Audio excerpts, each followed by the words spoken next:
Welcome back to another video, guys. I'm Robbie. I'm Chris. And today we're reviewing probably one of the biggest anticipated films for DC fans, at least. Justice League has finally been brought to the big screen. For better or for worse? Find out.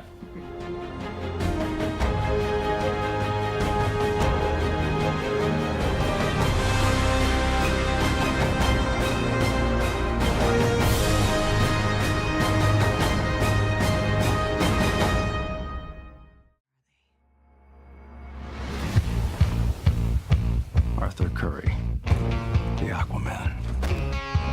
It's on him. Organic and biomechatronic body parts. He's a cyborg. You should probably move. Barry Allen. Whoever you're looking for, it's not me.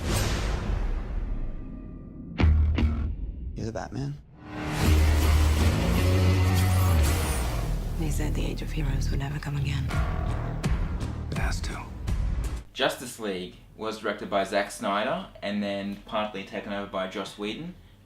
Still Zack Snyder gets the main credit in the film though. And it stars Ben Affleck, Gal Gadot, Henry Cavill, Ray Fisher, Ezra Miller, Jason Momoa, and J.K. Simmons. A lot of people. Yeah. A lot of people in this And the film. voice of Kieran Hines. Yes, Yeah. correct. So this film is set after the events of BVS, Batman vs Superman, Dawn of Justice, and the events of Doomsday and the death of Superman. It's pretty much directly after. Pretty much directly after, yeah. Iron Man, aka Bruce Wayne. And Iron Man? Yes, Iron Man. Yeah, Iron Man was in this film. Yep. Batman. Yep.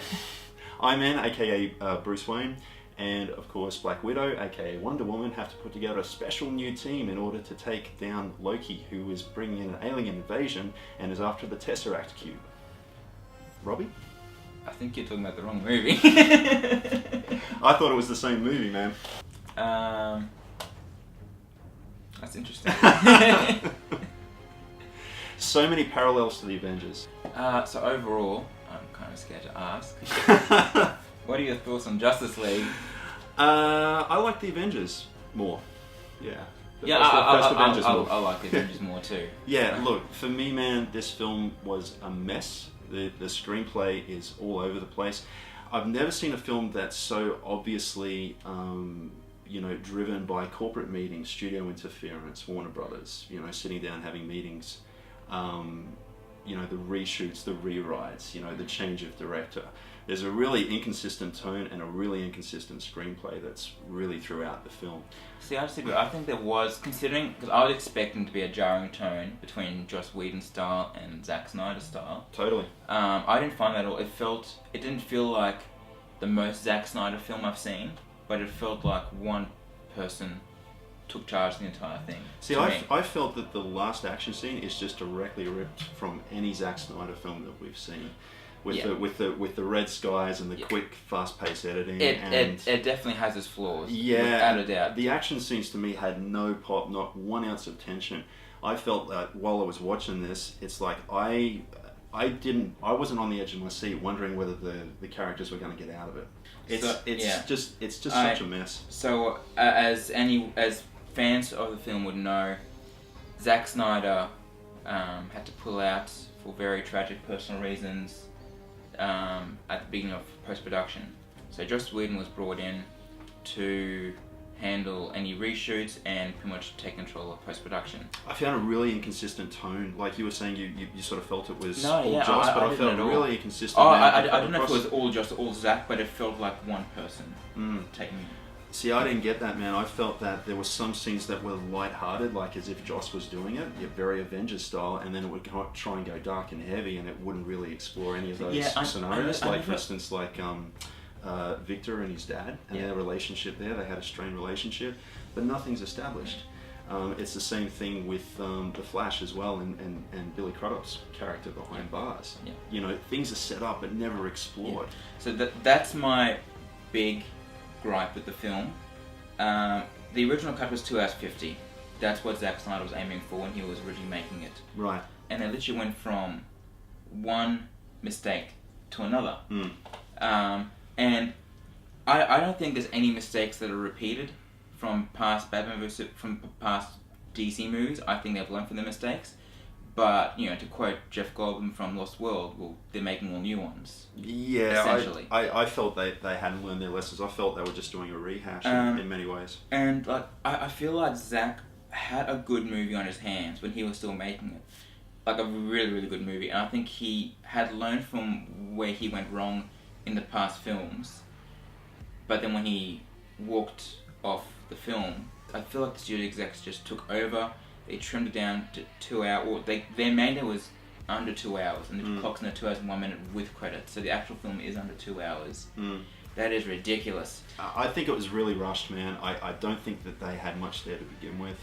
See, I don't think the film was rushed. I think they were just rushed at the last minute because they had to cut out 50 plus minutes of the film. Yeah.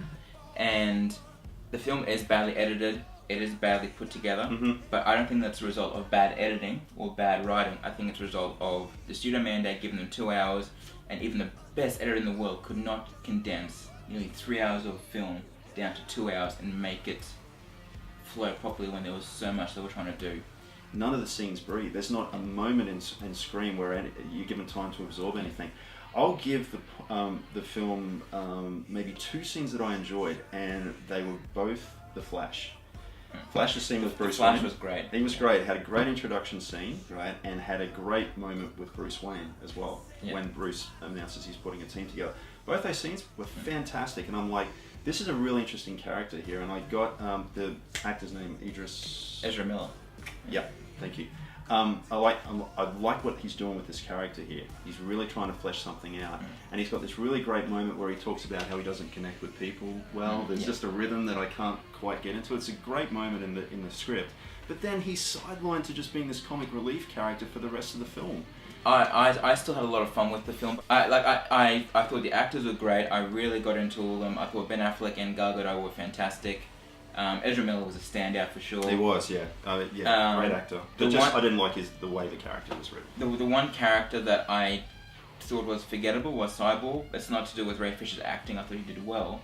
I just thought that he was just pushed the back a bit too much. Same with Aquaman. It's just really thin. It's paper thin. And I just got the sense that nobody on the set really understood these characters. Because there's nothing there in the script.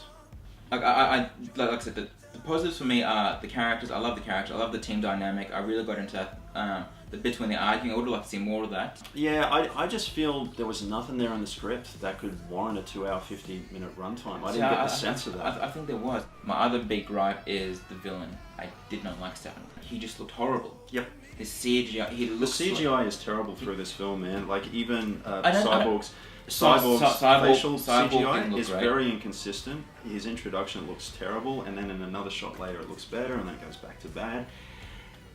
It's terrible, man. I've seen student films that could have done a better job than that. Seriously, yeah. I liked it. Like I said, fine, yeah, that's fine, man. I can see that there's a lot wrong. I can see there's a lot wrong with it. I really do. The editing, I said, is bad. But this one, I just had a blast with it. The humor, there was a couple lines I thought fell flat, but in general, like 80% of the humor, I loved. I adored Ben Affleck. Remember saying in Batman vs Superman, I need another film to see how much I like Ben Affleck. Yeah, Batfleck. Yeah, he's great. Seeing him again, he's great in the character. He is my favorite Batman. Yeah. So wrapping up quickly, the score we want to talk about quickly. Yeah, just quickly. I was excited when Danny Elfman was signed on to do it because I love Danny Elfman. He's done great superhero themes in the past. He came in partway through when Joss was brought on board. Yeah. Joss Whedon's Fire Junkie XL. I thought his action themes were good. They were typical Danny Elfman music. Yeah. What I didn't like was when the Tim Burton Batman theme and the John Williams Batman theme came in. Right. And I thought John Williams Superman theme. Yeah. Sorry. Yeah. John Williams Superman theme. Yeah. And it's jarring, isn't it? Because it gets you thinking about another film when you hear that music. That's a completely different universe. Yeah, what is that doing in there? You've got established Superman and Batman themes already in the DCEU. Why are we using the old things? They're great scores, but they don't belong in this universe. So it didn't work. Wrapping up, oh boy, here we go with star ratings. What's your star rating? Well, I'm going to give it 1.5 stars. Oh, that's better than I was expecting. Yeah, Joe Morton shows up, aka Dyson, and that helps. From Terminator 2. And that helps. Terminator 2 always helps. And I enjoyed those couple of scenes with The Flash. So it gets points for that. But apart from that, I had a terrible time with it, and I couldn't wait for it to end. And I'm done with this universe. It's terrible. Like, guys, you got to stop. You got to pull out. It's not working. Try something else. Try and craft a good script. Try and craft a good story. Robbie? Wow, how do I follow that I up? still love you, man. So, like I said, the characters and the actors and the action scenes, I enjoyed very much. The humour, I enjoyed very much. The bit I didn't like was way too short. I just needed more of it. And the CGI for Steppenwolf was awful. Steppenwolf was just awful from beginning to end. Mm-hmm. Thank God Kieran Hines voices it and helps bring the character out a bit more. But very disposable character. But the film I had a lot of fun with. I thought it was... I just had a great time. What do you give it? 4 stars. 4 stars. Justice League. I knew it. What are your superpowers again? I'm rich. One thing I can tell you is you got to be free. My turn. Come together. Right now. Come together. Right now.